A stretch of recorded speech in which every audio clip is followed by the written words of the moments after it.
হযরত ইদ্রিস আলাইহিস সালামের জীবনী থেকে একটু শুনবো। এই পৃথিবীতে দ্বিতীয়তম নবী হিসেবে যিনি পৃথিবীতে আসছিলেন, আদম আলাইহিস সালামের পরে আরো নবী আসছেন, তার পুত্র শীশ আলাইহিস সালাম নবী ছিলেন, কিন্তু তার নাম কোরআন মাজিদে আসে নাই। এসেছে হযরত ইদ্রিস আলাইহিস সালামের কথা। দ্বিতীয় যেই নবী ইদ্রিস আলাইহিস সালাম, তার ব্যাপারে কোরআনুল কারীমে আসছে মাত্র 2টা আয়াত আসছে 2টা সূরার মধ্যে। এক জায়গায় আসছে ওয়াজকুর ফিল কিতাবি ইদ্রিস ইন্নাহু কানা সিদ্দীকান নাবিয়্যা, এই হলো একটি আয়াত। আর একটি আয়াত আসছে সূরাতুল আম্বিয়ার মধ্যে ওয়া ইসমাঈলা ওয়া ইদ্রিস ওয়া যাল কিফ। এভাবে করে করে 2টা আয়াতের মধ্যে কার নাম আসছে? ইদ্রিস আলাইহিস সালাম। একটু সবাই বলেন কোন নবীর কথা বললাম? ইদ্রিস আলাইহিস সালাম। তো ইদ্রিস আলাইহিস সালামের ব্যাপারে নাসাই শরীফের একটি হাদিস আসছে এভাবে, চতুর্থ আসমানে 2 জন নবী রয়েছেন, তার মধ্যে একজন হলো ইদ্রিস আলাইহিস সালাম। চতুর্থ আসমানে কে আছেন? ইদ্রিস আলাইহিস সালাম। নবী করিম সাল্লাল্লাহু আলাইহি সাল্লাম যখন মেরাজে গিয়েছিলেন, চতুর্থ আসমানে গিয়ে ইদ্রিস আলাইহিস সালামের সাথে সাক্ষাৎ হয়েছে, সালাম দিয়েছেন, মুসাফা করেছেন, কোলাকুলি করেছেন, দোয়া করেছেন, দোয়া নিয়েছেন। আলহামদুলিল্লাহ বলেন। এই হলো হযরত ইদ্রিস আলাইহিস সালাতু ওয়াস সালাম। উনি এমন একজন নবী ছিলেন যার ব্যাপারে আল্লাহ তাআলা কোরআনুল কারীমে তার নামটা উল্লেখ করে দিয়েছেন। 1,24,000 পয়গম্বরের মধ্যে মাত্র 25 জনের নাম কোরআনুল কারীমে আসছে, উনি 25 জনের মধ্যে অন্যতম একজন। আল বিদায়া ওয়ান নিহায়া কিতাবের মধ্যে আসছে, ইবনে কাসির রাহিমাহুল্লাহ তিনি লিখেছেন যে এই হযরত ইদ্রিস আলাইহিস সালাতু ওয়াস সালাম হযরত আদম আলাইহিস সালাম এবং শীশ আলাইহিস সালামের পরে তিনি নবুয়তি লাভ করেন। তার উপরে 30টি সহিফা কিতাব আল্লাহ তাআলা নাজিল করেছেন, দিয়েছেন। ছোট কিতাবগুলোর ব্যাপারে আমরা জানি, কোন কোন রিওয়ায়াতে আসছে, ইবনে হিব্বানের হাদিসের মধ্যে আসছে যে এই হযরত ইদ্রিস আলাইহিস সালামকে আল্লাহ তাআলা 30খানা সহিফা কিতাব দিয়েছিলেন। উনি ইরাকের বাবেল নগরীতে জন্মগ্রহণ করেছিলেন। ওনার এমন কিছু কোয়ালিটি আল্লাহ তাআলা দিয়েছেন যেগুলো বিভিন্ন কিতাবের মধ্যে আসছে। উনি এই পৃথিবীতে সর্বপ্রথম কলমের ব্যবহার করেছেন। কিসের ব্যবহার? কলম। আমরা যে লিখি এই কলমের ব্যবহার উনি পৃথিবীতে প্রথম করেছেন। ইদ্রিস আলাইহিস সালাম উনি কলম বানিয়েছেন, বাঁশ কেটে মাথা দিয়ে চিকন সরু করে তার মধ্যে কালি দিয়ে এই লেখার প্রথম প্রচলন তিনি শুরু করেছিলেন। সুবহানাল্লাহ। এরপরে মানুষের যে কাপড় সেলাই করতে পারবে, কাপড় উৎপাদন করবে, তৈরি করবে, তিনি প্রথম নবী ছিলেন, প্রথম মানুষ ছিলেন যিনি মানুষের কাপড় তৈরি করা শিখিয়েছেন, কাপড় সেলাই করা শিখিয়েছেন। অর্থাৎ তার অনেক উদ্ভাবনী জ্ঞান ছিল, অনেক উদ্ভাবনী মেধাশক্তি ছিল। উনি এই 2টা জিনিসকে পৃথিবীর মানচিত্রের কাছে মানুষের কাছে শিখিয়ে দিয়ে গেলেন। একটা হলো কলম, লেখার আবিষ্কার, আর একটি হলো কাপড় যেটা সেলাই করে, উৎপাদন করে, তৈরি করে, বানিয়ে মানুষ গায়ে দিয়ে তার লজ্জাস্থান তার সব ঢাকতে পারবে, এই প্রচলন, এই প্রশিক্ষণ তিনি দিয়ে গিয়েছিলেন। সুবহানাল্লাহ বলেন।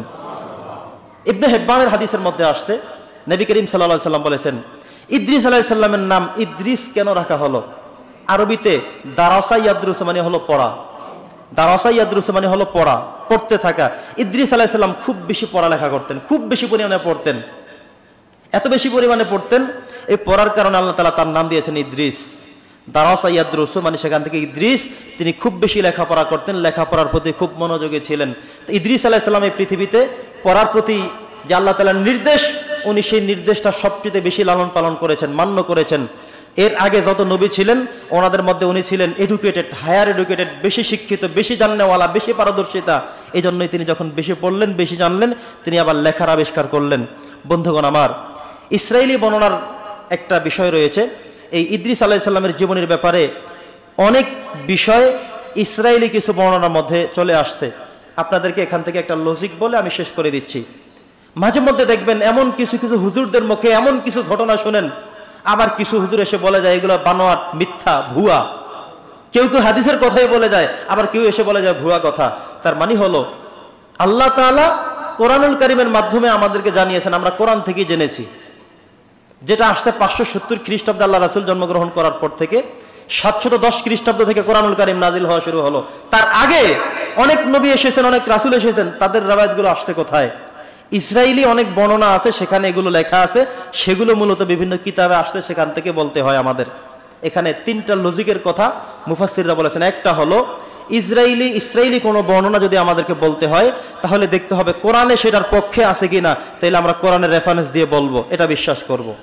2 নম্বর হলো যেটা কোরআনের সাংঘর্ষিক বিরোধী, তাহলে সেটা বলা যাবে না, সেটা বলাটা উচিত না, ঠিক না। যদি বলতেও হয় শেখানোর জন্য, বলতে হবে সেটা ইসরায়েলি বর্ণনা। তিন নম্বর হলো যেটার ব্যাপারে কোরআনে কোনো আদেশও নাই, নির্দেশও নাই, কোনো কিচ্ছু পাওয়া যায় না, সেটা আমাদের ঘটনা বর্ণনা করব, তবে এটা কথা মিথ্যা, এই কথা বলা যাবে না। যেটা ডাহা মিথ্যা কথা, এটা কোথাও পাওয়া যায়নি, এই কথা বলার কোনো সুযোগ নেই। এই তিনটা লজিক আমাদের মনে রাখতে হবে। ইদ্রিস আলাইহিস সালামের জীবনী থেকে আমরা যে শিক্ষাটা নিব শেষ করে দিচ্ছি। তার অল্প কিছু আয়াত পাওয়া গেছে, এজন্য তার জীবনীটা খুব সংক্ষিপ্ত। কোরআনুল হাকিম থেকে নাম্বার 1, এই পৃথিবীতে তিনিই প্রথম কলমের আবিষ্কার করেছেন, কলমের লেখার ব্যবস্থা তিনি করেছেন। নাম্বার 2, এই পৃথিবীতে তিনি প্রথম কাপড় যে উৎপাদন করা যায়, সুতা বানানো যায়, নির্মাণ করা যায়, কাপড় তৈরি করা যায়, সেলাই করা যায়, এর আবিষ্কারক, এর উদ্ভাবক ছিলেন শুধুমাত্র তিনি। এই পৃথিবীতে তিনি এমন মানুষ ছিলেন যার চাইতে বেশি লেখাপড়া আর কেউ করেনি। তিনি সবচেয়ে বেশি অধ্যয়ন করতেন, বেশি লেখাপড়া করতেন, এই জন্যই তার নাম দেওয়া হয়েছে আল্লাহ তাআলা ইদ্রিস বলে। দিন প্রচার এবং প্রসারের ক্ষেত্রে তিনি নিজ দেশ ত্যাগ করে অন্য দেশে গিয়েছিলেন।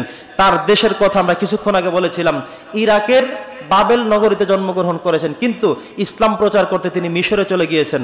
তিনি মিশরে গিয়ে ইসলামের প্রচার করেছেন, কালেমার দাওয়াত দিয়েছিলেন। এই ইসলামের প্রচার করতে গিয়ে তিনি তার জীবনের সবচেয়ে বেশি কাজ করেছেন। সর্বশেষ যেটা, সেটা হলো উদ্ভাবনী জ্ঞান মানুষের রাখতে হবে। ওনার জীবনী থেকে শিক্ষা হলো উদ্ভাবনী একটা জ্ঞান আমাদের অর্জন করতে হবে। আপনি একটা কাজ দেখলেন, একটা দেখে আরেকটা করতে হবে। একটা অঙ্ক একবার করেছেন, এটার মতো আরো 10টা অঙ্ক থাকতে পারে, সেগুলো আপনার বুঝে নিতে হবে। একটা কাজ এভাবে করতে দেখেছেন, সেটা দেখে দেখে বাকি সবগুলো আপনার করে নিতে হবে।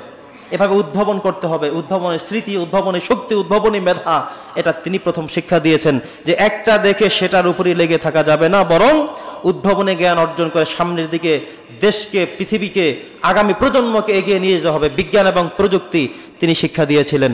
আল্লাহ তাআলা আমাদের সকলকে, আজকে দুজন নবীর জীবনী আমরা শুনলাম শুধু কোরআনের আলোকে, হাদিসের আলোকে, আদম আলাইহিস সালামের জীবনী, ইদ্রিস আলাইহিস সালামের জীবনী এবং সেখান থেকে শিক্ষা।